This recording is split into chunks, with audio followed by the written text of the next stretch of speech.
নমস্কার বন্ধুরা, ঘরোয়া রান্না বাই চৈতালিতে সবাইকে স্বাগত জানাই। আজকে আমি একদম ছোট ছোট যে ইলিশ মাছ, সেই ইলিশ মাছের একটা রেসিপি নিয়ে চলে এসেছি। ছোট ইলিশগুলোকে আমাদের এখানে খোকা ইলিশ বা ফ্যাসা মাছ বলে। আপনাদের ওখানে কি নামে এই মাছগুলোকে বলা হয় অবশ্যই কিন্তু জানাবেন। 3টে ইলিশ দেখুন, আমি আর মাঝখান দিয়ে দুভাগ করে নিই, গোটা গোটায় রেখেছি। মাছগুলো ভালো মতো কেটে ধুয়ে নিয়ে চলে এসেছি। আমি এবারে মাছগুলোকে নুন, হলুদ আর সামান্য একটু লাল লঙ্কার গুঁড়ো দিয়ে, অবশ্যই কাশ্মীরি লঙ্কার গুঁড়ো দিয়ে খুব ভালো মতো ম্যারিনেট করে নেব। মাছের প্রত্যেকটা মাছগুলোতে কাট লাগিয়েছি, একটু ভালো মতো মশলাগুলো মাখিয়ে দিচ্ছি যাতে মাছের ভেতরে মশলাটা ভালো মতো ঢোকে। আর মাছটা খুব ভালো মতো আমাকে কিন্তু একটু মেখে নিতে হবে।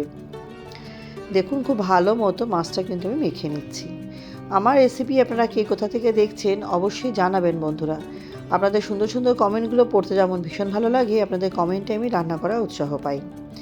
এবার একটা মশলা করব, তার জন্য আমি একটা মিক্সিং জারের মধ্যে নিয়ে নিচ্ছি 1 চামচ কালো সর্ষে। আপনারা চাইলে সাদা সর্ষেও নিতে পারেন, আবার সাদা সর্ষে কালো সর্ষে মিশিয়ে করতে পারেন। দিলাম 1 চামচ সাদা তিল, 1 চামচ নিয়েছি পোস্ত, নিয়ে নেবো খুব অল্প করে একটুখানি সাদা জিরে, দিয়ে দেবো হচ্ছে কাঁচা লঙ্কা। লঙ্কাটা কিন্তু অবশ্যই আপনারা যেরকম ঝাল খান সেই অনুযায়ী দেবেন, আমি 4টে দিয়েছি। আর দেবো প্রায় 10 থেকে 12টা গোলমরিচ। এবার এটাকে শুকনোভাবে একবার গুঁড়িয়ে নিই, তারপর জল দিয়ে স্মুথ পেস্ট করব। অন্যদিকে কড়াই চাপিয়ে দিয়ে কড়াইয়ে তেল দিয়ে দিয়েছি। তেলটা ভালো মতো গরম হলে মাছগুলো আমি একটু হালকা ভেজে নেবো। একটু এপিট ওপিট করে হালকা একটু কালার ধরবে মাছগুলো কিন্তু আমি ভেজে দেবো। ফ্যাসা মাছ অনেকেই প্রচণ্ড কাটার জন্য খেতে চান না, কিন্তু এইভাবে রান্না করে দেখবেন অসাধারণ লাগে খেতে। বাচ্চারা তো অবশ্যই ফ্যাসা মাছ খেতে পারবে না কাটার জন্য, যারা আমরা বড়রা এই মাছ কিন্তু খেতে অনেকেই খুব ভালোবাসে, তাই আমার মতো করে অবশ্যই একবার ট্রাই করবেন। দেখুন, মাছগুলো আমার কড়াইটা মাছের জন্য একটু ছোট হয়ে গেছে, তাই একটু উল্টাতে অসুবিধা হচ্ছে। মাছগুলো দেখুন এক পিঠ ভাজা হয়ে গেছে, অপর পিঠটা আমি উল্টে দিলাম। এরমভাবে মাছটা আমি খুব ভালো মতো ভাজা ভাজা করে তুলে নিয়ে যেই তেল থাকবে তার মধ্যে 1 চামচ মতো কালো জিরে, একটা শুকনো লঙ্কা ফোড়ন দিলাম। দিয়ে ফোড়নটা একটু হালকা ভাজা ভাজা হলে যে মশলাটা পেস্ট করে রেখেছিলাম সেটা আমি দিয়ে দেবো। সেটা দিয়ে মিক্সিং জার ধোয়া অল্প করে একটু জলও দিয়ে দেবো। দিয়ে এবার খুব ভালো মতো নাড়িয়ে চাড়িয়ে দেবো। আর কিছু গুঁড়ো মশলা দেবো, তার মধ্যে দেবো 1/2 চামচ হলুদ গুঁড়ো, দিয়ে দেবো হচ্ছে স্বাদ অনুযায়ী নুন। দিয়ে এটা খুব ভালো মতো কিন্তু আমি মিশিয়ে নেবো। এর মধ্যে আর কোনো গুঁড়ো মশলা ব্যবহার করছি না। আমার চ্যানেলে যারা আজকে নতুন ভিডিওটি প্রথম দেখছেন, আমার রেসিপিগুলো আপনাদের যদি সামান্য হলেও ভালো লেগে থাকে চ্যানেলটি সাবস্ক্রাইব করে পাশে থাকা অনুরোধ রইল। পাশে থাকা বেল আইকনটি প্রেস করে অল নোটিফিকেশানটা অন করে দেবেন, যাতে আমি চ্যানেলে নিত্য নতুন যখনই রেসিপি আপডেট করব সবার আগে আপনাদের কাছে নোটিফিকেশান পৌঁছে যাবে। পুরনো বন্ধু, নতুন বন্ধু সবাইকে অসংখ্য ধন্যবাদ পাশে থাকার জন্য। দেখুন, আমার কিন্তু গ্রেভিটা খুব ভালো মতো রেডি হয়ে গেছে। এবার এর মধ্যে মাছগুলো দিয়ে দিলাম। মাছগুলো দিয়ে কিন্তু আমি একটু হালকা এপিট ওপিট করে নেবো, যাতে মাছের দুটো পিঠেই আমার ভালো মতো একটু গ্রেভিটা লেগে যায়। আর আমি আর একটুখানি জল দেবো। জল দেওয়ার পর একটুখানি নাড়ি চাড়িয়ে দিয়ে এটাকে কিন্তু ভালো মতো আমি ফুটতে দেবো।